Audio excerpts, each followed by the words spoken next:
Hello everyone, welcome back to the next video. आज के इस वीडियो में हम लोग कवर करने वाले हैं क्लास 12 ज्योग्राफी का एक मॉडल पेपर। अगर आपने तैयारी नहीं भी किया है तो अगर इस मॉडल पेपर को तो पूरी तरह से एक बार देख लेते हैं तो आपके 50% क्वेश्चन जो इसी से आएंगे। तो मैं आपको गारंटी देता हूं कि आप इस वीडियो को पूरी तरह से देख लीजिए, आपके एग्जाम में काफ़ी क्वेश्चन इसी से देखने को मिलेंगे। अगर आप लोग तैयारी नहीं कर पाते किसी मजबूरी से या फिर किसी तरह की कठिनाई से, तो चलिए हम लोग शुरू करते हैं आज की इस वीडियो को। चलिए हम लोग शुरू करते हैं, क्वेश्चन की तरफ बढ़ते हैं। तो यहाँ पे देख पा रहे हो क्वेश्चन पहला है कि कौन सामाजिक भूगोल का उपक्षेत्र नहीं है। यहाँ पे 4 ऑप्शन दिए हुए हैं। सो इस क्वेश्चन का राइट आंसर डी होना चाहिए, यानी चिकित्सा भूगोल। एक का क्या है ऑप्शन नंबर डी। चलिए नेक्स्ट क्वेश्चन देख पा रहे हो, क्वेश्चन नंबर दूसरा है कि उच्च जनसंख्या वृद्धि दर वाला देश है। यहाँ पे 4 ऑप्शन दिया हुआ है, तो कौन जो है उच्च जनसंख्या वृद्धि दर वाला देश है। तो इन चारों में सही ऑप्शन की बात करूँ तो सही ऑप्शन हो जाएगा आपका ऑप्शन नंबर ए, यानी यमन। यमन जो है एक उच्च जनसंख्या वृद्धि दर वाला देश है। चलिए नेक्स्ट क्वेश्चन देख पा रहे हैं, क्वेश्चन नंबर तीसरा कि कौन प्रतिकर्षक कारक नहीं है। यहाँ पे दिया हुआ है इनमें से कौन प्रतिकर्षक कारक नहीं है।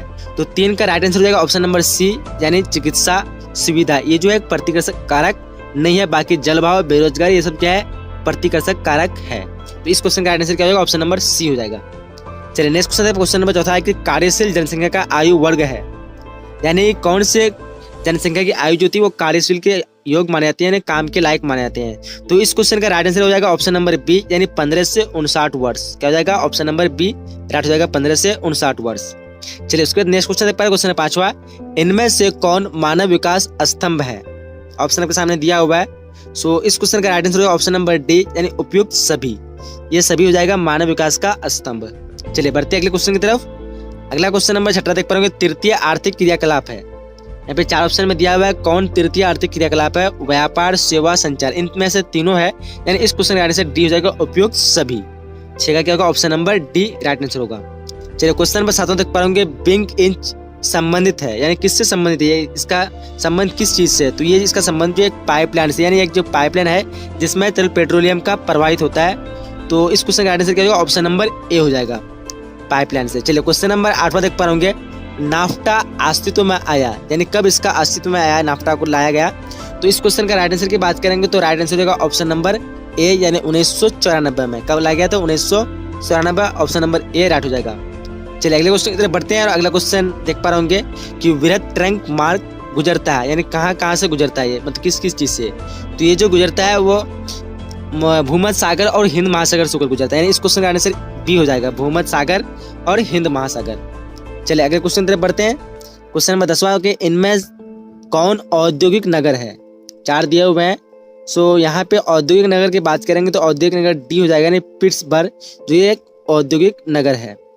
चलिए अगला क्वेश्चन की तरफ बढ़ते हैं और क्वेश्चन नंबर 11 तक पढ़ेंगे, भारत में सर्वाधिक जन वृद्धि की अवधि थी, यानी सबसे अधिक जनसंख्या जो वृद्धि हो रही थी कौन से ईस्वी में। तो ये 1961 से और 1971 ये ईस्वी थी, इसमें जनसंख्या में काफी वृद्धि आई थी, यानी इस क्वेश्चन का राइट आंसर सी हो जाएगा। चलिए बढ़ते हैं अगले क्वेश्चन की तरफ और क्वेश्चन नंबर 12 तक पढ़ेंगे, तमिलनाडु में कौन भाषाई परिवार प्रमुख है। तो तमिलनाडु में सबसे अधिक मतलब प्रमुख जो भाषाई परिवार है वो है द्रविड़, यानी द्रविड़ सबसे अधिक चलते हैं वहाँ पे। इस क्वेश्चन का राइट आंसर सी हो जाएगा। चलिए अगले क्वेश्चन तरफ बढ़ते हैं। क्वेश्चन नंबर 13 तक पढ़ेंगे, इनमें से कौन ग्रामीण बस्ती का प्रकार है। गुच्छित, अर्धगुच्छित, या फिर पल्लीकृत, या फिर सभी। तो ग्रामीण में जो है सभी तरह की बस्तियां पाई जाती है, यानी इस क्वेश्चन आंसर डी हो जाएगा उपयुक्त सभी। चलिए क्वेश्चन नंबर 14 तक पढ़ेंगे, नगर जो पूर्वी भारत में अवस्थित नहीं है। यहाँ पे 4 नगरों के नाम दिए हुए हैं और आपको चुनना है कि कौन जो है पूर्वी भारत में अवस्थित नहीं है। तो पटना, जमशेदपुर और धनबाद, ये जो है तीनों आपका पूर्वी भारत में अवस्थित है। बट नासिक जो ये महाराष्ट्र में है, यानी ये पश्चिम की दिशा इसमें है। तो इस क्वेश्चन आंसर डी हो जाएगा। क्या हो जाएगा डी, और बाकी सब क्या है पूर्वी भारत में है, तो ये सब नहीं होगा। तो ऑप्शन नंबर डी राइट हो जाएगा इस क्वेश्चन का। चलिए अगला क्वेश्चन देख पाए, क्वेश्चन नंबर 15 देख पाएंगे, इनमें कौन एक मध्यकालीन नगर है। तो यहाँ पे राइट आंसर इसका डी होना चाहिए, यानी ऑप्शन नंबर डी हो जाएगा सूरत। सूरत जो एक मध्यकालीन नगर है। चलिए अगला क्वेश्चन नंबर 16 देख पाएंगे, इनमें से कौन उत्तर भारत में रबी की फसल है। तो रबी की फसल हो जाएगा गेहूं उत्तर भारत में, यानी इस क्वेश्चन आंसर ए हो जाएगा। कौन हो जाएगा गेहूं। चलिए अगला क्वेश्चन की बढ़ते हैं। क्वेश्चन नंबर 17 देख पा रहे होंगे, कॉफी उत्पादक राज्य है, यानी सबसे अधिक कॉफी जो उत्पादक होता है वो किस राज्य में होता है। तो इस सबसे अधिक कॉफी जो उत्पादक होता है वो कर्नाटक में होता है, यानी इस क्वेश्चन आंसर ए हो जाएगा कर्नाटक। चलिए क्वेश्चन नंबर 18 देख पा रहे होंगे, हरित क्रांति का संबंध है, यानी किस चीज से संबंध है हरित क्रांति का। तो इसका संबंध जो है खाद्य उत्पादन से, यानी इस क्वेश्चन आंसर सी हो जाएगा। 18 का ऑप्शन नंबर सी राइट हो जाएगा। चलिए अगला क्वेश्चन देखते हैं। क्वेश्चन नंबर 19वां कि कौन नदी बेसिन पूर्वी भारत में है? तो यहाँ पे इस क्वेश्चन का राइट आंसर। चलिए अगला क्वेश्चन नंबर 20वां देख पा रहे होंगे। लैगून और पश्च जल पाए जाते हैं। तो लैगून और पश्च जल मुख्य रूप से जो पाए जाते हैं वो पाए जाते हैं केरल में, यानी इस क्वेश्चन आंसर ए हो जाएगा। 20 का क्या होगा? ऑप्शन नंबर ए। चलिए अगले क्वेश्चन पे बढ़ते हैं और क्वेश्चन नंबर 21 देख पा रहे होंगे। इनमें से कौन लौह अयस्क उत्पादक केंद्र है? तो लौह अयस्क उत्पादक जो केंद्र है यहाँ पे राइट आंसर का ऑप्शन नंबर डी, इनमें से सभी हो जाएगा। चलिए अगला क्वेश्चन है 22वां देख पा रहे होंगे। इनमें से कौन अधात्विक खनिज है, मतलब धातु मिला हुआ नहीं है, कौन से खनिज में है? तो यहाँ पे राइट आंसर का ऑप्शन नंबर सी, यानी अभ्रक। अभ्रक जो एक अधात्विक खनिज है, बाकी सब क्या है? धात्विक खनिज है। सो 22 का क्या हो जाएगा? ऑप्शन नंबर सी राइट हो जाएगा। चलिए उसके क्वेश्चन नंबर 23 देख पा रहे होंगे। इनमें से कौन बॉक्साइट से संबंधित नहीं है?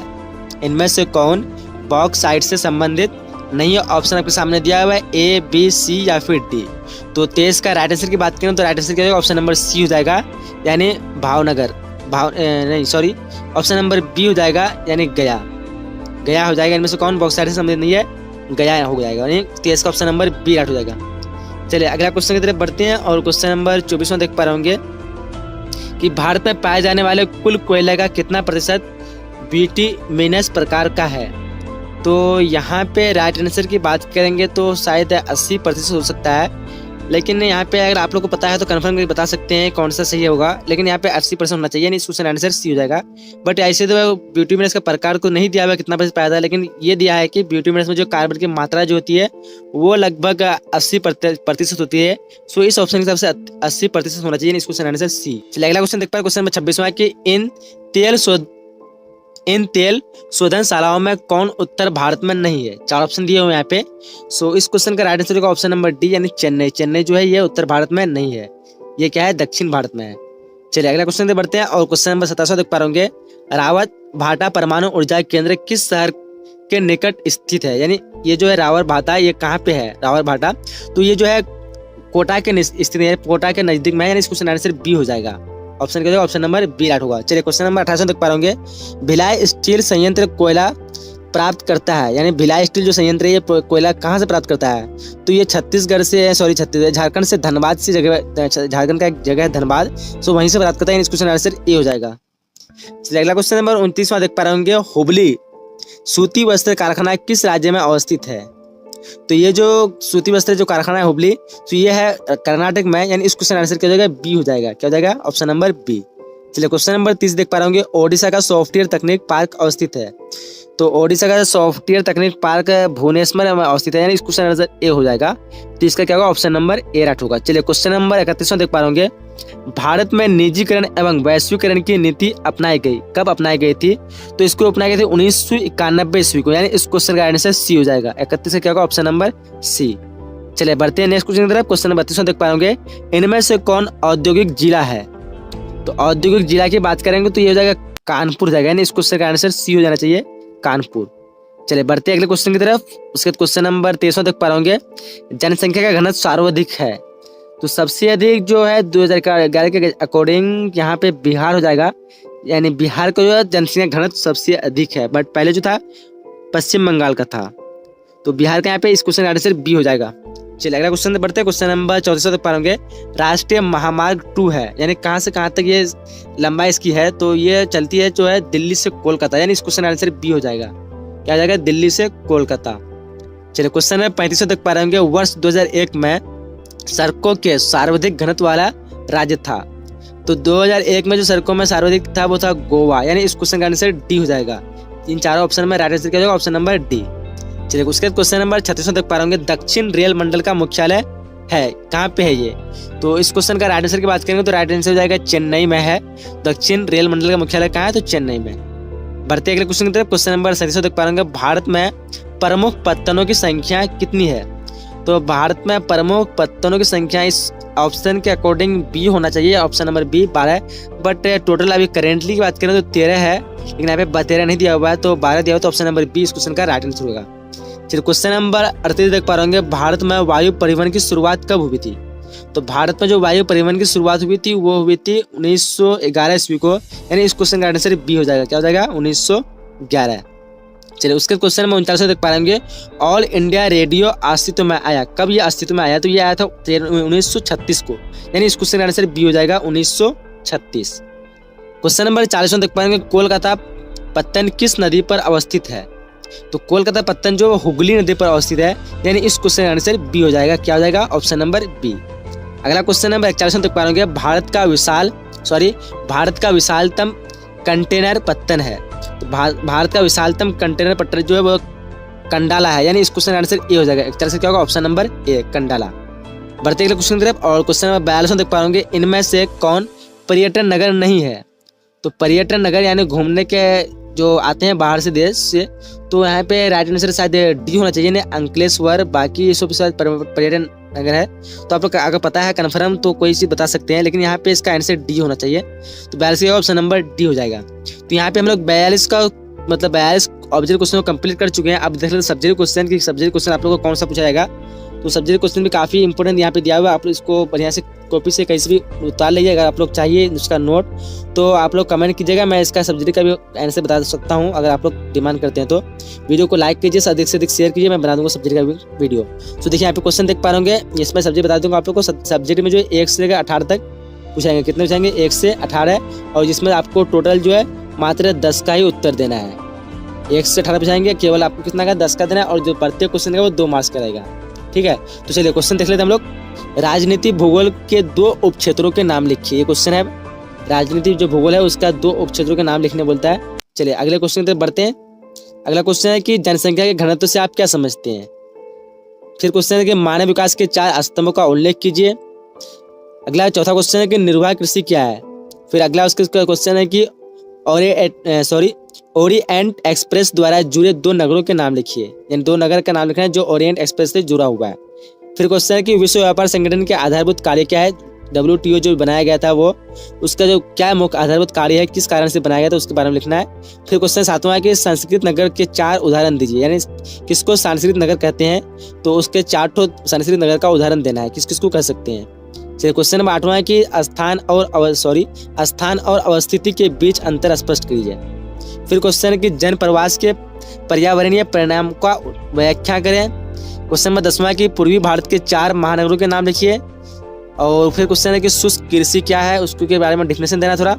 फिर क्वेश्चन है कि कर्क रेखा के उत्तर स्थित भारत की किन्हीं 2 नदी बेसिन के नाम लिखिए, यानी कर्क रेखा जो है उसके उत्तर तरफ जो 2 नदियां उसके नाम लिखना है। चलिए क्वेश्चन नंबर 13 देख पा रहे होंगे। उसके बाद है 13 नंबर की अपरंपरागत ऊर्जा के स्रोत का उल्लेख कीजिए, किसको कहते हैं अपरंपरागत ऊर्जा का स्रोत। फिर क्वेश्चन नंबर 14 है कि पेट्रो रसायन उद्योग क्या है। उसके बाद क्वेश्चन नंबर 15 है कि पश्चिम भारत के 2 औद्योगिक प्रदेशों के नाम लिखिए। फिर क्वेश्चन है कि प्रथम पंचवर्षीय योजना की अवधि क्या थी, कब से कब थी, उसके बारे में लिखना है। क्वेश्चन नंबर 17 है कि मुक्त आकाश नीति से के क्या लाभ है। और क्वेश्चन नंबर 18 है कि संचार के 4 माध्यमों का उल्लेख कीजिए। तो यहाँ तक 2 मार्क्स वाले क्वेश्चन समाप्त होते हैं। फिर आपको पूछाएगा 5 मार्क्स के क्वेश्चन, और जहाँ पे आपको टोटल जो है 19 से 24 तक, यानी आपको 6 क्वेश्चन पूछाएंगे, और जिसमें से केवल 3 क्वेश्चन का ही उत्तर देना होगा, 6 में से 3 का। चलिए तो देख लेते हैं क्वेश्चन क्या क्या क्वेश्चन है। आगे में क्वेश्चन है कि निश्चयवाद एवं संभाववाद की अवधारणा की विवेचना कीजिए। ठीक है। फिर क्वेश्चन है कि डेयरी कृषि का वर्णन करें, किसको कहते हैं डेयरी कृषि। फिर क्वेश्चन है कि भारत में चीनी उद्योग के वितरण की व्याख्या कीजिए। अगला क्वेश्चन है कि अंतर्राष्ट्रीय व्यापार में पनामा नहर की महत्वता की विवेचना कीजिए। फिर क्वेश्चन है कि भारत में पेट्रोलियम के उत्पादन एवं वितरण का विवरण कीजिए। अगला क्वेश्चन है कि भारत का मानचित्र बनाया तथा इस पर स्वर्णीय चतुर्भुज महामार्गों को प्रदर्शित कीजिए। तो यहाँ पे जो है हम लोग सब्जेक्टिव क्वेश्चन को देख चुके हैं, कौन से सब्जेक्ट क्वेश्चन आपको आ सकते हैं, आप लोग इसका नोट बना सकते हैं। तो चलिए ये तो वीडियो को हम लोग समाप्त करने वाले हैं। मैं आपको बता दूं, अगर वीडियो को अभी तक लाइक नहीं किया, वीडियो को लाइक कर दीजिए और अपने सभी दोस्तों के साथ एक बार जरूर शेयर कीजिएगा, ताकि उसको भी फायदा हो जाएगा। और आगे के सभी मॉडल पेपर पाने के लिए इस चैनल को सब्सक्राइब कर लीजिए, और सब्सक्राइब करने जो बेल आइकन आता है उसको क्लिक कर लीजिए, ताकि जितने भी मैं वीडियो डालूं तो उसका नोटिफिकेशन सबसे पहले आपके मोबाइल में पहुंच जाए। तो अगर आपके स्क्रीन में किसी तरह का वीडियो आ रहा है तो आप लोग देख लीजिए, काफी इंपॉर्टेंट वीडियो है ये लोग। तो चलिए ये तो वीडियो को हम समाप्त करते हैं, मिलते हैं अगले नए वीडियो। जब तक के लिए जय हिंद, जय Bharat and thanks for watching.